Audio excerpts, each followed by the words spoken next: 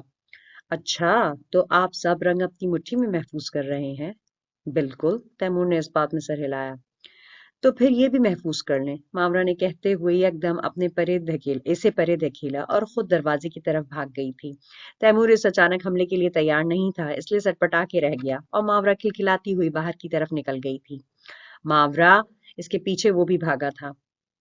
ان کی زندگی کی یہ 3 دن بہت خوشگواریت لیے ہوئے گزرے تھے، لیکن صبح ہوتے ہی وہ تمام خوشگواریت کہیں دور جا سوئی تھی۔ وہ دونوں ابھی اپنے کمرے میں سو رہے تھے جب رضا حیدر کی چنگھاڑتی ہوئی آواز ان کے کان تک پہنچی تھی۔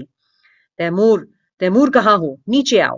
رضا حیدر پتہ نہیں یہاں تک کیسے برداشت کر کے پہنچے تھے، اور گھر میں داخل ہوتے ہی ان کی برداشت جواب دے گئی تھی۔ تیمور کی آنکھ کھلی اور وہ یکدم بستر سے اٹھ بیٹھا تھا۔ ماورا بھی بیدار ہو چکی تھی۔ بابا آ گئے، تیمور نے اسے دیکھا۔ جی، وہ نظریں جھکا گئی۔ اچھا، میں دیکھتا ہوں۔ وہ شرٹ اور سلیپرز پہن کر دروازے کی طرف لپکا۔ تیمور! ماورا نے اسے بے ساختہ پکارا تھا، نہ جانے کیوں اس کا دل بری طرح دھڑک اٹھا تھا۔ کیا ہوا؟ وہ اس کی طرف پلٹا۔ ماورا کے چہرے سے پریشانی حویدہ تھی۔ وہ بے اختیار اس کے قریب آیا۔ ڈونٹ وری، کچھ نہیں ہوگا، تم پریشان نہ ہو۔ تیمور اس کے ماتھے سے اس کے بال پیچھے ہٹا کر اس کا ماتھا چوم کر گال تھپکتے ہوئے اٹھ کر باہر نکل گیا تھا، اور ماورا کو لگا جیسے اس کے سینے سے دل نکل کر باہر آ گیا ہو۔ اس کے آنسو بے اختیار بہہ نکلے تھے۔ تیمور! آپ کی بار انہوں نے زیادہ بلند اور زیادہ کرخت آواز سے پکارا تھا۔ آ رہا ہوں بابا جان، آ رہا ہوں۔ تیمور ان کی آواز کی گونج اور لہجے کی کرختگی سے ہی جان چکا تھا کہ وہ اس وقت کس قدر اشتعال میں ہے، اسی لیے وہ انتہائی عجلت کا مظاہرہ کرتے ہوئے تیزی سے سیڑھیاں اترتا نیچے آ گیا تھا۔ جی بابا جان، خیریت؟ وہ اپنی دھن میں کہتے ہوئے ان کی طرف بڑھا۔ خبردار! آگے مت بڑھنا، جہاں کھڑے ہو وہیں کھڑے رہو۔ رضا حیدر کے لہجے میں شعلے لپک رہے تھے، اور ان شعلوں کی تپش سے تیمور حیدر کے قدم وہیں ٹھہر گئے تھے۔ لیکن بابا جان، تیمور نے بولنا چاہا، مگر کہاں ہے وہ لڑکی؟ رضا حیدر نے اس کی بات کاٹی۔ کون لڑکی؟ تیمور ان کا مفہوم نہیں سمجھ پایا تھا۔ جس سے تم نے شادی کی ہے؟ رضا حیدر کے منہ سے نکلنے والے الفاظ ہنوز شعلوں کی لپک لیے ہوئے تھے، اور اب مفہوم سمجھ میں آتے ہی تیمور کے چہرے کے تاثرات بدل گئے تھے۔ وہ لڑکی نہیں، وہ میری بیوی اور آپ کی بہو ہے۔ تیمور کا لہجہ تیکھا ہو چکا تھا۔ وہ نہ تمہاری بیوی ہے اور نہ ہی میری بہو، وہ ایک دھوکے باز لڑکی ہے۔ رضا حیدر رفتہ رفتہ اپنی اصلیت کی طرف آ رہے تھے۔ ماورا بھی بلاخر اٹھ کر باہر آ ہی گئی تھی، اور ان دونوں باپ بیٹے کی آواز سن کر سیڑھیوں کی ریلنگ کے قریب رک گئی تھی۔ دونوں ہاتھ ریلنگ پہ تھے اور نظریں ان دونوں باپ بیٹے پہ تھیں۔ وہ چند قدم کے فاصلے پر عزت اور رابعہ بیگم خاموش تماشائی بنی کھڑی تھیں۔ بابا جان، وہ میری بیوی ہے، میری عزت ہے، اور میں اس کے بارے میں کوئی بھی غلط بات برداشت نہیں کروں گا، تیمور نے بڑے مضبوط لہجے میں کہا تھا، جس کو سن کر ماورا کے دل پر چند بوندیں سکون کی برسی تھیں کہ کوئی اور نہ سہی لیکن تیمور تو ہے نا اس کا ساتھ دینے والا۔ اس کے لیے ڈھال بننے والا، اس کا دفاع کرنے والا، اس کو مضبوط کرنے والا۔ اب اس کے ہوتے ہوئے اسے فکر کرنے کی کیا ضرورت تھی بھلا؟ اور میں اس کو تمہاری بیوی کے روپ میں برداشت نہیں کروں گا۔ تمہیں طلاق دینی ہوگی اس کو۔ رضا حیدر کے الفاظ ماورا مرتضی اور تیمور حیدر کے قدموں تلے سے زمین کھینچ گئے تھے۔ یہ کیا کہہ رہی ہیں آپ؟ عزت ان دونوں سے بھی پہلے تڑپ اٹھی تھی۔ تم خاموش رہو۔ انہوں نے یکدم عزت کو خونخوار نظروں سے دیکھا تھا۔ لیکن بابا، عزت کو طلاق کا لفظ سن کر ہی چکر آ گیا تھا۔ میں بکواس کر رہا ہوں کہ تم خاموش رہو؟ وہ سب پر غصہ کر رہے تھے۔ عزت چند ثانیے کے لیے چپ ہو گئی۔ ٹھیک ہے، میں ماورا کو طلاق دینے کے لیے تیار ہوں۔ تیمور کے جواب پہ تو جیسے ماورا مرتضی کے سر پہ چھت آن گری تھی، اور عزت نے یک دم پھٹی پھٹی نظروں سے تیمور کی طرف دیکھا تھا، جبکہ رضا حیدر کے چہرے پر ایک فخریہ سی لہر دوڑ گئی تھی۔ شاباش، یہی بہتر فیصلہ ہے، انہوں نے داد دی۔ لیکن میری ایک شرط ہے۔ تیمور کا اگلا جملہ ان کے چہرے کی فخریہ لہر کو وہیں کا وہیں ٹھہرا دینے کے لیے کافی تھا۔ کیا؟ رضا حیدر اس وقت اس کی ہر شرط ماننے کے لیے تیار تھے۔ آپ ماورا سے نفرت کی وجہ بتا دیں۔ تیمور کا سوال ماورا کے تنے ہوئے اعصاب کو یک دم پرسکون کر گیا تھا، اور اس کے اس سوال پہ عزت کی آنکھیں بھی کھل گئی تھیں کہ واقعی سوچنے کی بات تو ہے کہ بابا جان کو ماورا مرتضی سے اتنی نفرت کیوں ہے، جبکہ دوسری طرف رضا حیدر اس کے اس قدر گہرے اور اہم سوال پر اندر سے سٹپٹا گئے تھے، لیکن بظاہر اپنے تاثرات سے ذرا بھی محسوس نہیں ہونے دیا تھا، کیونکہ اس کام میں وہ شروع سے ہی ماہر تھے۔ نفرت؟ مجھے نفرت نہیں، بات پسند اور ناپسند کی ہے۔ وہ لڑکی مجھے ناپسند ہے۔ انہوں نے بات کو بڑے طریقے سے سنبھالا تھا۔ تیمور ان کی بات پر طنزیہ مسکرایا۔ بابا جان، ناپسندیدگی اور نفرت میں بہت فرق ہوتا ہے۔ میں آپ کی پسند اور ناپسند نہیں پوچھ رہا، بلکہ آپ کی نفرت اور نفرت کی وجہ پوچھ رہا ہوں۔ تیمور اپنے سوال پہ ڈٹ چکا تھا۔ مجھے اس سے نفرت کیوں ہوگی؟ وہ پینترا بدل گئے۔ تو پھر میں اسے طلاق کیوں دوں؟ تیمور کے لہجے میں طنز تھا۔ کیونکہ وہ تمہارے قابل نہیں ہے، انہوں نے فٹ سے ایک اور جواز دیا تھا۔ بابا جان، میں ایک مرد ہوں، اور مرد ایک نظر میں ہی جان لیتا ہے کہ اس کے سامنے والی عورت اس کے قابل ہے یا نہیں، اور میں اچھی طرح جانتا ہوں کہ ماورا میرے قابل ہے۔ تیمور کا جواب پہلے سے بھی زیادہ مضبوط تھا۔ وہ تمہارے قابل نہیں ہے، وہ تمہیں دھوکہ دے رہی ہے، اسے تم سے کوئی محبت، کوئی عشق نہیں ہے۔ رضا حیدر نے مزید زہر اگلا۔ مجھے پتا ہے اسے مجھ سے کوئی عشق، کوئی محبت نہیں ہے۔ یہ بات اس نے مجھے پہلے روز ہی بتا دی تھی۔ تیمور کو یاد تھا جو کچھ ماورا نے کہا تھا۔ تو پھر؟ رضا حیدر نے سوالیہ نظروں سے دیکھا۔ تو پھر مجھے اس سے محبت ہے نا، مجھے تو اس سے عشق ہے۔ پہلے محبت مجھے ہوئی تھی اس سے، اسے تو نہیں۔ پرپوز میں نے کیا تھا، اس نے تو نہیں۔ اس کی طلب مجھے ہوئی تھی، اسے تو نہیں۔ تیمور ہر بات سچ ہی تو کہہ رہا تھا۔ اب تمہاری خواہش پوری ہو گئی ہوگی، اب اسے چھوڑ دو۔ رضا حیدر نے بیوی اور بیٹی کے سامنے بھی شرم نہیں رکھی تھی۔ یہ محبت ہے بابا جان، ہوس نہیں۔ اس میں طلب اور بڑھتی ہے، کم نہیں ہوتی۔ آپ کو کیا پتا کہ میرے اندر اس کی محبت کتنی بڑھ چکی ہے؟ تیمور کے الفاظ سے رضا حیدر کی رگوں میں زہر گھل رہا تھا، اور ماورا کی رگوں میں تیمور حیدر کی محبت کی لہریں لہو کے ساتھ شامل ہو چکی تھیں، اور ان کا رخ دل سے جسم اور جسم سے جان تک مڑ چکا تھا۔ تیمور کو خبر ہی نہیں تھی کہ ماورا مرتضی اس کی محبت کی بارش میں بھیگ رہی ہے اور پور پور ڈوبنے والی ہے۔ بس، جو بھی تھا، جیسا بھی تھا، لیکن وہ لڑکی مجھے گوارا نہیں ہے۔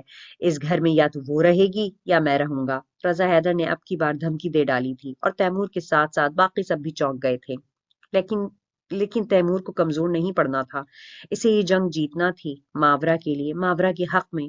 تو پھر ہم چلے جاتے ہیں، کیونکہ یہ گھر تو اس کا ہے، تیمور نے کسی اور نظریے سے کہا تھا، اور رضا حیدر کسی اور نظریے سے سمجھے تھے۔ کیا مطلب؟ وہ چونک گئے تھے۔ مطلب یہ کہ میں یہ گھر اس کے نام لکھ چکا ہوں، بلکہ یہ گھر ہی نہیں، اپنا سب کچھ۔ اب وہ مالک ہے، سب کو رکھے یا نکال دے، مجھے کوئی پرواہ نہیں ہے۔ تیمور نے کھڑے کھڑے بہت ہی سکون اور اطمینان سے رضا حیدر کے سر پہ بم پھوڑ دیا تھا۔ وہ جیسے سن کر رہ گئے تھے، ان کی آنکھیں پھٹی کی پھٹی رہ گئی تھیں۔ یہ کیا کہہ رہے ہو تم؟ رضا حیدر کے الفاظ بے ربط ہو گئے تھے۔ جو بھی کہہ رہا ہوں سچ ہی تو کہہ رہا ہوں۔ تیمور کے انداز میں ذرا فرق نہیں آ رہا تھا، اور اب کی بار ماورا کو پتا تھا کہ معاملہ بگڑنے کے قریب تر ہے، اسی لیے وہ آہستہ آہستہ سیڑھیاں اترتے ہوئے تیمور کے برابر آ کھڑی ہوئی تھی، اور خود ہی تیمور کا ہاتھ بے حد آہستگی سے تھام لیا تھا، جس پہ تیمور نے یکدم چونک کر دیکھا تھا۔ تیمور اپنے برابر کھڑی ماورا کو دیکھ کر چند ثانیے کے لیے مبہوت سا رہ گیا تھا۔ اس کے چہرے پہ محبت اور سنگت کی لو چمک رہی تھی، لیکن رضا حیدر کا خون کھول اٹھا تھا۔ میں خون پی جاؤں گا اس لڑکی کا. اس نے یہ دولت ہتھیانے کے لیے ہی تو سارا ناٹک کیا ہے. رضا حیدر بری طرح غرائے. آپ کہنا کیا چاہتے ہیں؟ تیمور اصل مطلب کب سمجھ پا رہا تھا بھلا. اس سے پوچھو اس نے تم سے شادی کیوں کی ہے. رضا حیدر نے ماورا کی طرف اشارہ کیا. میری محبت، میری پرپوزل، میری ضد سے مجبور ہو کے. تیمور نے کہتے ہوئے بڑے مان سے اس کا ہاتھ اپنے ہاتھ میں تھاما تھا. غلط فہمی ہے یہ تمہاری. تم سے شادی کرنے کے پیچھے اس کا ایک مقصد تھا، اس کا پلان تھا. اس نے تمہیں الو بنایا ہے. وہ کسی محبت، کسی پرپوزل اور کسی ضد سے مجبور نہیں ہوئی. یہ بات غلط ہے. ماورا نے پہلی بار لب کشائی کی تھی. تو صحیح بات کیا ہے وہ بتا دو. رضا حیدر نے اسے سچ اگلنے پر مجبور کیا تھا اور ماورا نے ذرا توقف کے لیے تیمور کی طرف دیکھا تھا. سچ یہ ہے کہ میں علی مرتضیٰ کی بیٹی ہوں. آپ یہ آنکھیں بند کر کے اعتبار کرنے والے، آپ پہ آنکھیں بند کر کے اعتبار کرنے والے علی مرتضیٰ کی بیٹی. آپ کے سب سے لاڈلے پیارے اور چہیتے دوست کی بیٹی. اور علی مرتضیٰ کی بیوہ عافیہ مرتضیٰ کی بیٹی. ماورا کا ایک ایک لفظ سرد، سپاٹ اور پتھریلا محسوس ہو رہا تھا. تیمور نے اب کی بار چونک کر دیکھا تھا. اسے اپنے برابر کھڑی ماورا پہلے روز والی ماورا کے روپ میں نظر آ رہی تھی، بالکل سپاٹ. لیکن اس کے سرد سپاٹ الفاظ نے رضا حیدر کے چہرے کی رنگت چھین لی تھی. وہاں ہوائیاں اڑنے لگی تھیں. سچ یہ ہے کہ میں نے آپ کی طرح کچھ بھی ہتھیانے کی کوشش نہیں کی، کیونکہ یہ سب کچھ ہے ہی میرا. اس پہ میرا حق ہے اور میں نے اپنا حق لینے کی کوشش کی ہے. وہ کچھ اور بھی بول رہی تھی، لیکن تیمور کے دماغ میں سائیں سائیں سی ہونے لگی تھی. وہ حق جو آپ نے دھوکے سے علی مرتضیٰ کی بیوہ سے چھین لیا تھا، وہ حق جو آپ نے علی مرتضیٰ کی اولاد تک پہنچنے ہی نہیں دیا، وہ حق جو لینے کی اب خواہش ہی نہیں رہی، کیونکہ اب خواہش ہے تو صرف تیمور حیدر کی قربت کی، اور اب اس کے آگے اور کچھ بھی نہیں. ماورا نے تیمور کے ہاتھ کو مضبوطی سے پکڑنے کی کوشش کی تھی. لیکن یہ کیا؟ تیمور کا ہاتھ بے دم سا ہو کر اس کے ہاتھ سے چھوٹ رہا تھا. ماورا نے اس کے انداز پہ یکدم چونک کر اسے دیکھا. اس نے گردن موڑ کے دیکھا، لیکن تب تک تیمور ہاتھ چھوڑ چکا تھا. تیمور! ماورا نے اتنی شدت سے اسے پکارا، یوں جیسے وہ بہت فاصلے پہ کھڑا ہو، اور تیمور کو واقعی اس کی آواز سنائی نہیں دے رہی تھی. اسے بس ماورا کے چند الفاظ سنائی دے رہے تھے. کیونکہ یہ سب کچھ میرا ہی ہے، اس پہ میرا حق ہے، اور میں نے اپنا حق لینے کی کوشش کی ہے. وہ حق جو آپ نے دھوکے سے علی مرتضیٰ کی بیوہ سے چھین لیا تھا. اس کے یہ الفاظ تیمور حیدر کو ششدر کرنے کے لیے کافی تھے، اور ایسا ہی کچھ حال عزت حیدر کا بھی تھا. وہ بھی ششدر سی رہ گئی تھی. اگرچہ اب تم سب کچھ ہتھیا چکی ہو، لیکن میں ایسا ہونے نہیں دوں گا. رضا حیدر تیمور کو اس کا ہاتھ چھوڑتے دیکھ کر پھر بولنا شروع ہو گئے تھے. ان کو اندازہ ہو چکا تھا کہ لوہا گرم ہے اور اب ضرب بڑی کاری ثابت ہوگی. میں نے کچھ بھی ہتھیانے کی کوشش نہیں کی. میں نے تیمور حیدر کو اپنے جال میں پھنسانے کی کوشش بھی نہیں کی. میں نے کبھی بھی اسے اپنی طرف راغب نہیں کیا، بلکہ ہمیشہ اپنے آپ کو اس سے دور رکھنے کو کہا. ہمیشہ اسے دامن چھڑانے کی کوشش کی، کیونکہ میں اسے اس کی محبت کو استعمال نہیں کرنا چاہتی تھی، اور میں نے ایسا کیا بھی نہیں. جو کچھ بھی ہوا تیمور کی مرضی سے ہوا، اس کی پسند، اس کی خوشی سے ہوا. تیمور بتائیں نا، آپ خاموش کیوں ہیں؟ میں نے آپ کو تم نے اسے پہلے روز ہی دھوکہ دینا شروع کر دیا تھا. تم نے اسے اس طرح پھنسایا کہ اسے پتہ بھی نہیں چلنے دیا. رضا حیدر ضرب لگانے سے باز نہیں آ رہی تھی. تیمور ایسا نہیں ہے، آپ بتاتے کیوں نہیں؟ چپ کیوں ہیں؟ پلیز! ماورا نے پلٹ کر تیمور کو دوبارہ مخاطب کیا. لیکن تیمور کیا بولتا؟ اس کے پاس تو کچھ بولنے کے لیے رہا ہی نہیں تھا. اس کا دل چند لمحوں میں ہی ویران ہو چکا تھا. آخر اس کی محبت کا سودا ہوا تھا. ماورا نے ایک ہاتھ دے اور ایک ہاتھ لے والا کام کیا تھا. وہ تیمور سے نفرت کرتی، یہ بھی تیمور کو منظور تھا. وہ تیمور سے کبھی محبت نہ کرتی، یہ بھی تیمور کو منظور تھا. وہ اس سے سب کچھ لے لیتی، یہ بھی تیمور کو منظور تھا. لیکن وہ دھوکہ دے کر، جھوٹ بول کر اپنا مقصد پورا کرتی، یہ اسے منظور نہیں تھا. وہ ماورا پہ سب کچھ لٹا کر بھی خوش رہتا، لیکن ماورا اس سے دل کا اور جذبات کا سودا دولت کے لیے کرتی، اسے یہ گوارا نہیں تھا. کبھی نہیں، ہرگز نہیں. ڈرائنگ روم میں سناٹا تھا، مکمل سناٹا. موت کی سی خاموشی، اور اس موت کی سی خاموشی میں ماورا کی آواز خلل ڈال رہی تھی. تیمور ڈرائنگ روم کے صوفے پہ بیٹھا تھا اور ماورا اس کے سامنے دو زانو بیٹھی تھی. اس کے دونوں ہاتھ تیمور کے زانو پہ رکھے ہوئے تھے، اور تیمور کی سمت دیکھتے آنکھیں پانیوں سے لبریز ہوئی جا رہی تھیں. وہ آنکھیں جو ہمیشہ تیکھے چتون رکھتی تھی، وہی آنکھیں آج نمکین پانیوں میں ڈوب رہی تھیں. اور اسے سہارا دے کر یہاں تک لانے والا خود ذرا سے فاصلے پہ ناراض ہوا بیٹھا تھا، اور ماورا اپنی ازلی ہٹ دھرمی، ضدی اور سرکش مزاج سے ہٹ کر اپنی انا اور نسانیت کے سنگھاسن سے اتر کر اسے منانے میں مصروف تھی۔ تیمور، میں نے آپ کو دھوکہ نہیں دیا، میں نے آپ کی محبت کی قدر کی، میں نے محبت کا جواب نفرت سے نہیں دیا، میں نے محبت کو محبت سمجھا ہے۔ آپ کو مجھ پہ نہیں یقین تو میری ماں سے پوچھ لیں، میری بوئی گل سے تصدیق کروا لیں، وہ کہتی ہیں میری آنکھوں میں، میرے چہرے میں صرف آپ نظر آتے ہیں، دکھائی دیتے ہیں آپ۔ میں نے غصے میں اس چہرے کو نوچا بھی تھا، مگر آواز اندر سے آنا شروع ہو گئی، اور آج وہی اندر کی آواز باہر کی آواز سن رہی ہے جسے آپ سن ہی نہیں رہے۔ ماورا اس کے جھکے ہوئے چہرے کو دیکھتے ہوئے بات کر رہی تھی، مگر تیمور حیدر کے پاس ایک چپ کے سوا اور کچھ نہیں تھا۔ دیکھیں، اگر مجھے دولت ہی کی ضرورت ہوتی تو میں اس وقت آپ کو یوں نہ منا رہی ہوتی، کیونکہ ضرورت تو پوری ہو چکی ہے، اب مجھے کوئی مطلب نہیں ہونا چاہیے تھا۔ لیکن میں اس دل کا کیا کروں جس کی ضرورت آپ ہو، صرف آپ کے اندر محبت کی ندی امڑی تو لفظوں کو روانی کا ڈھنگ بھی آ گیا تھا۔ ہمیں ایک دوسرے کو سمجھنا چاہیے، ایک دوسرے کا ساتھ دینا چاہیے، کیونکہ ہمیں ایک ساتھ جینا ہے، زندگی گزارنی ہے، ایک ساتھ رہنا ہے، محبت سے سودا کرنا ہے، محبت بیچ کر محبت خریدنی ہے۔ ماورا کا لہجہ بھیگ رہا تھا اور ہاتھ تیمور کے زانوں کو چھو رہے تھے، لیکن اس کی آخری بات پہ تیمور یکدم اپنی جگہ سے کھڑا ہو گیا تھا۔ اب کوئی سودا نہیں ہوگا ماورا مرتضیٰ، کیونکہ اب میں بالکل خالی ہاتھ ہو چکا ہوں۔ اب میں نہ خرید سکتا ہوں نہ بیچ سکتا ہوں۔ اب مجھ سا مفلس زمانے میں بھر میں کوئی نہیں ملے گا، اس لیے میری طرف سے تمہیں تمہارے بابا کا حق اور میری اور امیری مبارک۔ تیمور کسی روبوٹ کی طرح کہہ کر آگے بڑھا، لیکن ماورا نے یکدم ہاتھ تھام لیا تھا۔ نہیں تیمور، اگر آپ کا سب کچھ میرا ہے تو میرا سب کچھ آپ کا ہے۔ آپ مفلس کیسے ہو سکتے ہیں؟ ماورا اس کے سامنے راستہ روکے کھڑی تھی اور تیمور کو اس سے کوئی سروکار ہی نہیں تھا۔ راستہ چھوڑو، تیمور کا لہجہ اور انداز دو ٹوک تھا۔ آپ کے سارے راستے مجھ تک آتے ہیں، ماورا اسے یاد دلا رہی تھی۔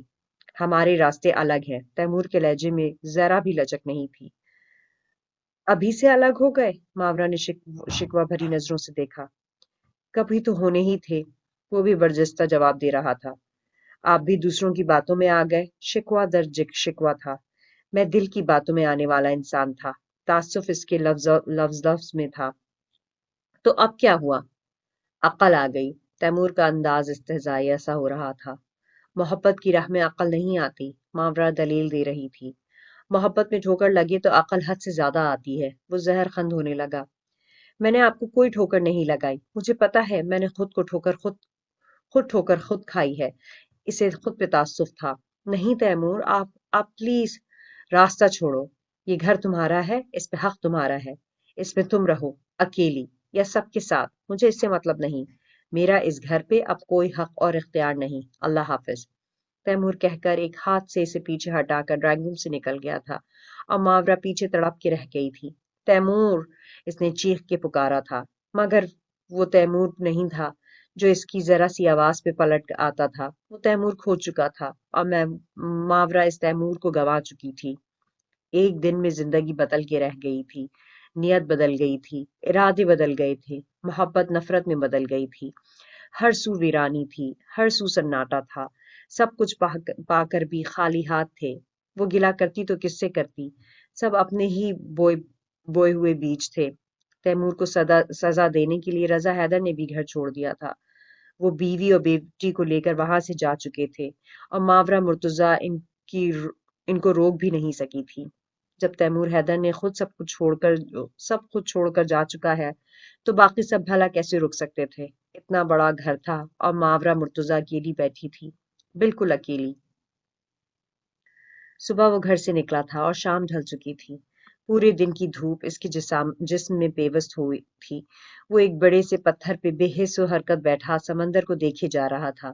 اس کے سامنے نہ جانے کتنی لہریں کنارے تک آ کر دم توڑ گئی تھیں، بڑے جوش سے آتی تھیں اور بڑی خاموشی سے لوٹ جاتی تھیں، بالکل ایسے جیسے تیمور حیدر کی محبت، جسے کنارے پر آ کر بھی کچھ حاصل نہیں ہوا تھا اور وہ دم توڑ گئی تھی، ماہی بے آب کی طرح۔ اور ماورا اس کے لیے سمندر ہی تو تھی جس کا دوسرا کنارہ ہی نہیں تھا، جس کا کوئی دوسرا سرا تیمور کے ہاتھ ہی نہیں آیا، جس کو پانے کے لیے، جس کو حاصل کرنے کے لیے تیمور خود اپنی پہچان کھو بیٹھا تھا۔ اسے تو بس اتنا یاد تھا کہ پہلے رضا حیدر نے اپنی دولت بڑھانے کے لیے اسے اپنا مہرہ بنائے رکھا، اور پھر اسی دولت کو پانے کے لیے ماورا مرتضی نے اسے مہرہ بنا لیا، اور وہ محبت کا اندھا کسی بھی کھیل کو سمجھ ہی نہ سکا، اور وہ دونوں اپنی اپنی چال چل گئے تھے، اور ان کی یہ چالیں تیمور حیدر کو توڑ کے رکھ گئی تھیں۔ وہ اندر سے مر چکا تھا۔ اس کو ماورا نے اس نے اس کو مارنے والے سب اپنے ہی تو تھے۔ اس کے منہ سے آہ نما سانسیں خارج ہو رہی تھیں، اور اس نے اپنا سر دونوں ہاتھوں میں تھام لیا تھا، لیکن اتنے میں اس کا فون بج اٹھا۔ تیمور کو یہ بھی خبر نہیں تھی کہ اس کا فون کہاں ہے، لیکن رات کے اندھیرے میں ریت پہ گرے موبائل کی لائٹس جلنے بجھنے سے اس کی نظریں موبائل اسکرین پر جم گئی تھیں، جس پہ دلہن بنی ماورا مرتضی کی تصویر اپنے تمام تر رنگوں اور رونائیوں سمیت جگمگا رہی تھی۔ اس کے بعد دوسری اور تیسری، اس کے بعد کئی گھنٹیاں بجیں اور پھر بجتی چلی گئیں۔ تیمور دیکھتا رہا، سوچتا رہا، دیکھتا رہا، سوچتا رہا۔ چلی جاؤ ماورا مرتضی، چلی جاؤ، چھوڑ دو مجھے، تنہا چھوڑ دو، مر گئی ہو تم میرے لیے، مر گئی ہو۔ تیمور نے چلاتے ہوئے موبائل اپنی پوری قوت سے یکدم انتہائی دور سمندر میں پھینک دیا تھا، اور موبائل کی احتجاج کرتی آواز اگلے ہی پل ساکت ہو گئی تھی۔ سمندر کی لہروں کے سوا ہر طرف سناٹا چھا گیا تھا۔ چلی جاؤ، چلی جاؤ، چلی جاؤ۔ وہ پتھر کو ٹھوکرے مارتا جیسے پاگل ہو چکا تھا۔ اس کا وجود زخمی ہو گیا تھا۔ ماورا اسے فون کر کر کے تھک چکی تھی۔ پہلے گھنٹی بجتی رہی اور اب تو اس کا نمبر ہی بن جا رہا تھا۔ وہ سوچ سوچ کے پاگل ہو رہی تھی کہ اب کیا کرے، اور اسی سوچ کے دوران اسے ولید کا خیال آیا۔ وہ وہ میری بات ضرور سمجھے گا، میرا ساتھ دے گا، ماورا خود کلامی کے سے انداز میں بڑبڑائی تھی، اور ساتھ ہی اس کا نمبر ڈائل کیا تھا۔ زہے نصیب، آج ہمارے مقدر کیسے جاگ اٹھے۔ ولید نے فوراً کال ریسیو کی تھی۔ میں تم سے ملنا چاہتی ہوں۔ ماورا نے دعا سلام کیے بغیر چھوٹتے ہی اپنے مطلب کی بات کی تھی۔ خیریت؟ ولید اس کے لہجے کی سنجیدگی اور پریشانی بھانپ چکا تھا۔ خیریت نہیں ہے ولید، تم جہاں بھی ہو گھر پہنچو۔ گھر؟ کون سے گھر؟ ولید چونکا۔ میرا اور تیمور کے گھر، ماورا عجلت میں بول رہی تھی۔ لیکن میرا وہاں آنا جانا تو عرصہ ہوا بند ہو چکا ہے۔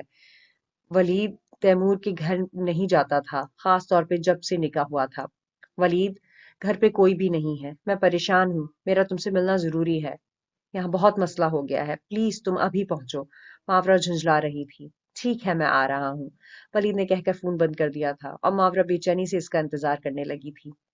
رات کے 12 بجے کا وقت تھا۔ ولید ماورا کے سامنے والے صوفے پہ گم سم اور ساکت سا بیٹھا ماورا کی سنی ہوئی داستان پہ یقین کرنے اور نہ کرنے کی بیچ ڈول رہا تھا، کیونکہ وہ جو کچھ بتا چکی تھی وہ قابل فراموش تو نہیں تھا۔ رضا حیدر علی مرتضی کے قاتل تھے، عافیہ بیگم اور ماورا مرتضی کے مجرم تھے، اور قاتل اور مقتول کی اولادیں محبت میں گرفتار تھیں۔ معاملہ کہاں سے شروع ہوا اور کہاں جا پہنچا تھا، اور آگے کیا ہونے والا تھا، سب عقل اور سمجھ سے باہر کی باتیں تھیں۔ ولید کی پرسوچ آنکھیں پٹپٹا رہی تھیں۔ بتاؤ ولید، میرا ساتھ دو گے؟ مجھے تیمور حیدر واپس چاہیے، ہر حال میں۔ ماورا التجا بھی کر رہی تھی تو ایک ضد، ایک ہٹ درمی کے ساتھ، جیسے اس کا بہت قیمتی کھلونا کھو گیا ہو جو اسے واپس چاہیے تھا، ہر قیمت، ہر حال میں۔ لیکن وہ یہ نہیں جانتی تھی کہ محبت کے قبیلے میں بڑے کڑے اصول پائے جاتے ہیں۔ جہاں جو کھو جاتا ہے وہ واپس نہیں آتا، چاہے وہ مل بھی جائے، اور جو ٹوٹ جاتا ہے وہ دوبارہ نہیں جڑ سکتا، چاہے لاکھ جتن کر لو۔ اور اس کی اتنی جتن پہ اس کا چہرہ دیکھے جا رہا تھا، خاموش، چپ چاپ۔ بولو ولید، جواب دو، تم خاموش کیوں ہو؟ ماورا بہت بے صبر ہو رہی تھی۔ میں کس کام میں ساتھ دوں؟ تیمور کو واپس محبت کی طرف لانے میں، یا واپس گھر کی طرف لانے میں؟ ولید کا سوال ایسا تھا کہ ماورا ٹھٹک گئی تھی۔ تم مجھ پہ طنز کر رہے ہو؟ سوری، میں طنز نہیں کر رہا، میں تو بس پوچھ رہا ہوں کہ میں کیا کر سکتا ہوں آپ کے لیے۔ آپ مجھ سے کس قسم کا ساتھ مانگ رہی ہیں؟ ولید نے اس سے بڑی تسلی اور بڑے تحمل سے پوچھا تھا۔ تم اسے واپس گھر لے آؤ، ماورا نے بہت تیزی سے کہا۔ کون سے گھر؟ سوال پھر تیکھا تھا۔ اس گھر میں، یہ اس کا گھر ہے، ماورا نے یہ گھر اس کا ہے پہ زور دیا۔ پہلے آپ یہ فیصلہ تو کر لیں کہ یہ گھر کس کا ہے، آپ کا یا اس کا؟ ولید طنز نہیں کر رہا تھا، لیکن ماورا کو اس کی ہر بات طنز سے بھرپور محسوس ہو رہی تھی۔ یہ گھر اس کا ہے، آج بھی اور کل بھی، کیونکہ اب ہم دونوں الگ الگ نہیں ہیں۔ یہ گھر اس کا ہوتا تو وہ چھوڑ کر کبھی نہ جاتا۔ ولید کا لہجہ بھی دو ٹوک تھا۔ وہ غصے میں گھر چھوڑ گیا ہے، ماورا نے جواز دیا۔ اس کے غصے کا مجھے پتا ہے، اپنا گھر وہ غصے میں بھی نہیں چھوڑ سکتا۔ وہ ویسے بھی بچہ نہیں ہے کہ غصے میں گھر چھوڑ کر چلا جائے. اس نے اپنی شکستگی کی انتہا پہ جا کے گھر چھوڑا ہے اور مجھے اتنا اندازہ ہے کہ وہ اس گھر میں واپس نہیں آئے گا، کبھی بھی نہیں. ولید نے اپنے تجربے کے مطابق اپنے خیالات کا اظہار کیا تھا. تم ایسا کیسے کہہ سکتے ہو؟ ماورا تڑپ کے بولی. مائی ڈیئر سسٹر، دوستی 21 سال کی ہوگی تو تجربہ بھی تو 21 سال کا ہی ہوگا نا. ولید کہتے ہوئے اپنی جگہ سے کھڑا ہو گیا تھا. وہ مجھ سے محبت کرتا ہے، وہ مجھے اس طرح چھوڑ کے نہیں جا سکتا. وہ بھی میں بھی جانتی ہوں اسے. وہ لوٹ کر میرے پاس ہی آئے گا. ماورا بہت نپے تلے سے الفاظ میں بول رہی تھی اور یوں محسوس ہو رہا تھا کہ وہ ولید سے زیادہ اپنے آپ کو یقین دلا رہی ہو. چلیں 21 سال سے 1 سال آپ کی محبت کا نکال لیتے ہیں، پھر بھی میرے پاس 20 سال کا تجربہ ہوگا اور 20 سال کا تجربہ یہی کہتا ہے کہ وہ لوٹ کر نہیں آئے گا. ولید نے ماورا کے حوصلے توڑنے میں کوئی کسر نہیں چھوڑی تھی. تم یہ سب کیوں کہہ رہے ہو؟ ماورا کا لہجہ جیسے پل بھر کے لیے کمزور ہوا. کیونکہ میں نہیں چاہتا کہ آپ اس کے لوٹ کے آنے کی امید پہ جہاں کی تہاں بیٹھی رہیں. جس کام کے لیے آپ مجھ سے مدد مانگ رہی ہیں وہ کام آپ خود بھی کر سکتی ہیں. آپ خود اسے گھر لے کر آئیں. وہ نہ آئے تو میں آپ کا ساتھ دوں گا ہر طرح سے، کیونکہ وہ میرا دوست ہے تو آپ میری بہن ہو. اس مشکل وقت میں بہن کو اکیلا نہیں چھوڑ سکتا. ولید نے بالآخر اسے سمجھاتے ہوئے تسلی دی اور ماورا کو اس کی بات سن کر کچھ دھارس ہوئی تھی. لیکن مجھے نہیں پتا کہ وہ کہاں ہے. میں اسے کیسے لے کر آؤں؟ ماورا نے بے بسی سے کہا. میں پتا کر لوں گا، آپ پریشان نہ ہوں. ولید نے اسے تسلی دی. میں انتظار کرتی ہوں. وہ اپنے اندر کی بے چینی کو چھپا نہیں پا رہی تھی. ٹھیک ہے، میں چلتا ہوں، فون کروں گا. ولید نے ٹیبل سے چابی اٹھاتے ہوئے کہا، لیکن ڈرائنگ روم کے داخلی دروازے کی سمت بڑھتے ہوئے رک گیا. 1 منٹ، ایک بات پوچھنا تو بھول ہی گیا، کہتے ہوئے واپس پلٹا. کیا بات؟ ماورا فوراً متوجہ ہوئی تھی. میری والی کو آپ نے گھر سے نکال دیا یا وہ بھی گھر چھوڑ گئی؟ ولید نے بڑے لاؤبالی سے انداز میں استفسار کیا تھا. میں پہلے ہی بتا چکی ہوں، میں نے کسی کو گھر سے نہیں نکالا، رضا حیدر کو بھی نہیں. ماورا کا لہجہ دو ٹوک تھا. یعنی وہ خود گھر چھوڑ کے گئی ہے؟ وہ پرسوچ انداز میں سر ہلا کے بولا. نہیں، اس نے خود گھر نہیں چھوڑا. رضا حیدر اسے زبردستی ساتھ لے کے گئے ہیں اور مجھے یہ بھی نہیں پتا کہ وہ لوگ اب کہاں ہیں، کہاں گئے ہیں. وہ پریشانی سے بتا رہی تھی. چلو کوئی بات نہیں، جانے دو. وہ لوگ ویسے بھی گھومنے پھرنے کے شوقین ہیں، ہو سکتا ہے واپس دبئی چلے گئے ہوں. ولید نے مذاق اڑایا تھا. ولید پلیز، ماورا نے جیسے اس کے مذاق پہ التجا کی تھی. ٹینشن کیوں لیتی ہیں آپ؟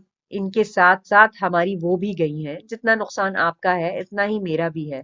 بس ذرا اسٹرانگ رہیں جیسے پہلے تھیں، سب ٹھیک ہو جائے گا. میں تلاش کرتا ہوں. جو بھی مل جائے. وہ لاپرواہی سے کہہ کر نکل گیا اور ماورا سر تھام کے بیٹھ گئی تھی. تیمور کہاں چلے گئے ہو؟ پلیز واپس لوٹ آؤ. وہ یوں ہی سر تھامے بے ساختہ رو پڑی تھی. وہ آنکھیں بند کی گاڑی سے ٹیک لگائے ریت پہ بیٹھا رات بھر بسر کر چکا تھا اور اب سورج کی کرنیں اسے ایک نئے دن کے آغاز کی اطلاع دے رہی تھی.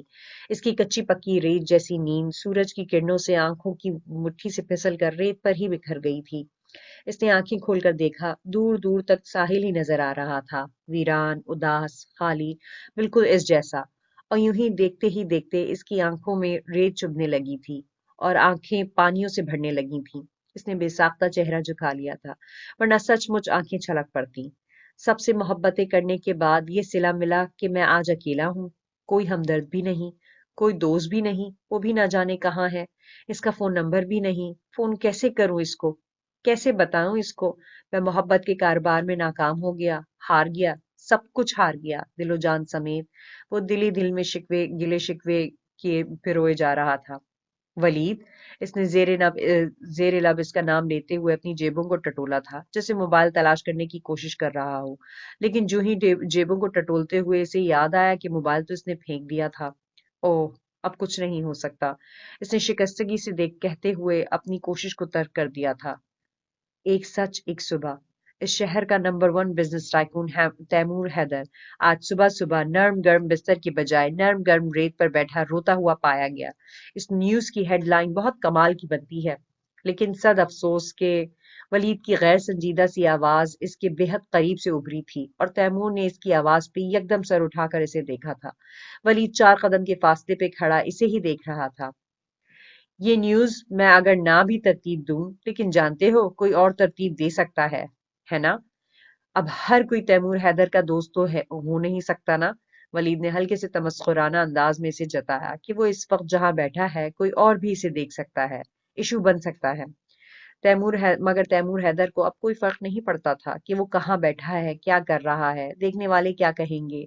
وہ اب ہر پل ہر چیز سے لاپرواہ ہو چکا تھا۔ اب تو اسے اپنی بھی خبر نہیں تھی۔ وہ ولید کی بات سن کر بھی خاموش رہا تھا، اور ولید اس کا سرد سپاٹ سا چہرہ دیکھ کر اس کے تاثرات بھانپ گیا تھا کہ وہ کس قدر گہرے صدمے سے دوچار ہے، اور اس وقت اس کی کیفیت کیسی ہے، کیا احساسات ہیں اس کے اندر۔ اسی لیے ولید مزید کچھ کہنے کے بجائے قدم آگے بڑھاتے ہوئے اس کے برابر ہی ریت پر آن بیٹھا تھا اور اس کے کندھے پہ ہاتھ رکھتے ہوئے دبایا تھا۔ زندگی کے رنگ نرالے ہیں، ہر رنگ دوسرے رنگ سے مختلف، ساری زندگی بھی دیکھتے رہو تو ختم نہیں ہوتے، اور انہی رنگوں کو دیکھتے دیکھتے انسان مر جاتا ہے۔ ولید اس کو سمجھانے کے لیے تمہید باندھ رہا تھا۔ میں بھی مر چکا ہوں۔ تیمور کی زخمی سی آواز فضا میں بکھری تھی، اور ولید نے نفی میں سر جھٹکا تھا۔ یہ مرنا کوئی مرنا نہیں ہے میرے دوست، یہ تو زندگی کا ایک نیا رنگ ہے جو تم نے پہلے کبھی نہیں دیکھا۔ تم صدمے میں ہو، اسی لیے یہ رنگ زیادہ گہرا تھا، زیادہ پر اثر تھا، تمہاری آنکھوں کو جلا کے رکھ گیا۔ لیکن یہ تو ہمیشہ ہوتا ہے، کوئی رنگ راحت بخشتا ہے اور کوئی رنگ اذیت دے جاتا ہے۔ کسی رنگ سے آنکھیں خیرہ ہو جاتی ہیں، اور کسی رنگ سے آنکھوں میں آنسو بھی آ جاتے ہیں۔ بس انسان کو صبر اور حوصلے سے ان رنگوں کا سامنا کرنا چاہیے۔ ولید اسے بہت اچھے سے سمجھانے کی کوشش کر رہا تھا۔ مجھے فلسفہ مت پڑھاؤ، میری عقل، میری سمجھ مر چکی ہے، میری کچھ سمجھ میں نہیں آئے گا۔ تیمور نے اسے سمجھانے سے اور لفظوں کی تمہید باندھنے سے روکا تھا۔ وہ تو اسی روز مر گئی تھی جب تمہیں محبت ہوئی تھی۔ عقل اور محبت ایک ساتھ نہیں رہ سکتی، ایک آتی ہے تو دوسری چلی جاتی ہے۔ ولید نے پھر اسے یاد دلایا۔ ولید پلیز مجھے اکیلا چھوڑ دو، جاؤ چلے جاؤ یہاں سے۔ تیمور اپنے آپ سے اور ابھی سے بیزار بیٹھا تھا۔ اسے یہ سمجھانے کی باتیں زہر لگ رہی تھیں۔ وہ اب کچھ بھی سنانا نہیں چاہتا تھا۔ دیکھو، میں تمہاری فیلنگ سمجھ سکتا ہوں، لیکن نہیں، ہرگز نہیں، میری فیلنگز کوئی نہیں سمجھ سکتا، تم بھی نہیں، کیونکہ جو میرے ساتھ ہوا ہے وہ کبھی کسی کے ساتھ نہیں ہوا۔ محبت میں بے وفائی ہوتی ہے، محبت میں رسوائی ہوتی ہے، محبت میں مجبوری ہوتی ہے، مگر محبت میں سودے بازی کبھی نہیں ہوتی۔ میرے ساتھ ہوئی ہے، میرے ساتھ، اور اور مجھے تو ابھی تک یہ بھی معلوم نہیں ہو سکا کہ میں بک گیا ہوں یا خریدا گیا ہوں، میں خود بکا ہوں یا اس نے مجھے خریدا ہے، میری دولت نیلام ہوئی ہے یا میرا دل نیلام ہوا ہے، آخر میرے ساتھ ہوا کیا ہے، میں کچھ سمجھ ہی نہیں پا رہا۔ اور تم آئے ہو لفظوں کی کتاب لے کر۔ میں تمہارا پروگرام نہیں ہوں جو تمہارے لفظوں کی ترتیب سے سنور جائے گا۔ میں انسان ہوں، انسان، مجھے احساس کی ترتیب چاہیے۔ مجھے سمجھاؤ مت، مجھے سمجھو، میری اذیت کو سمجھو ولید۔ تیمور بات کرتے کرتے لب بیج گیا تھا، اور اس کی حالت پہ ولید کے دل پہ ہاتھ پڑا تھا۔ ولید نے بے ساختہ اس کے اپنے ہاتھ میں دبا کر تھپکا تھا۔ ڈونٹ وری، سب ٹھیک ہو جائے گا، تم بس برداشت سے کام لو، اس طرح سڑک پر بیٹھنے سے مسئلہ حل نہیں ہوگا، اٹھو گھر چلو۔ ولید نے تحمل سے اسے تسلی دی۔ گھر؟ کون سا گھر؟ ہمارا تو کوئی گھر ہی نہیں ہے، کس گھر کی بات کر رہے ہو؟ تیمور نے جیسے لاتعلقی سے سر ہلایا اور ولید کو سوالیہ نظروں سے دیکھا۔ وہی گھر جو تمہارا ہے، تمہارا تھا، تمہارا ہے اور تمہارا ہی رہے گا، بلکہ تم دونوں کا، تمہارا اور ماورا بھابھی کا۔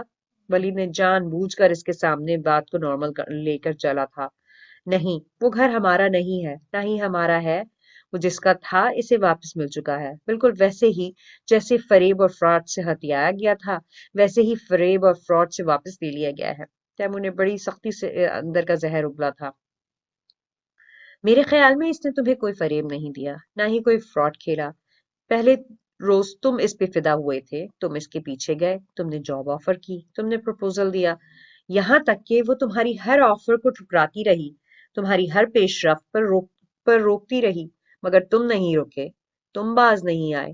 اس نے کہا محبت نہیں ہے، تم نے کہا نو ٹینشن، ہو جائے گی، اور اسے جب محبت ہوئی، وہ یہاں سے سب کچھ چھوڑ کر جانے لگی، تم نے اسے تب بھی نہیں جانے دیا، اور اب جب وہ ہر طرح سے تمہاری ہو چکی ہے تو تم یہ تماشا کر رہے ہو۔ ولید نے ماورا کی سائیڈ لی۔ وہ میری نہیں ہوئی، دولت اس کی ہوئی، اس کا عزم پورا ہوا، اس کے عہد، اس کے ارادے پورے ہوئے، اس کے خوابوں کو تعبیر ملی۔ رضا حیدر کو شکست دینا اس کا اولین خواب تھا، وہ خواب جو رضا حیدر کے بیٹے نے پورا کر دیا، خود اپنے ہاتھوں۔ تیمور ماورا کو نہیں، اپنے آپ کو کوس رہا تھا، کیونکہ اندھی محبت اس نے خود کی تھی۔ اب ان باتوں سے کچھ حاصل نہیں ہوگا، اپنی اور اس کی زندگی برباد مت کرو، شادی کو دن ہی کتنے ہوئے ہیں۔ ولید سمجھا کے تھک گیا تھا۔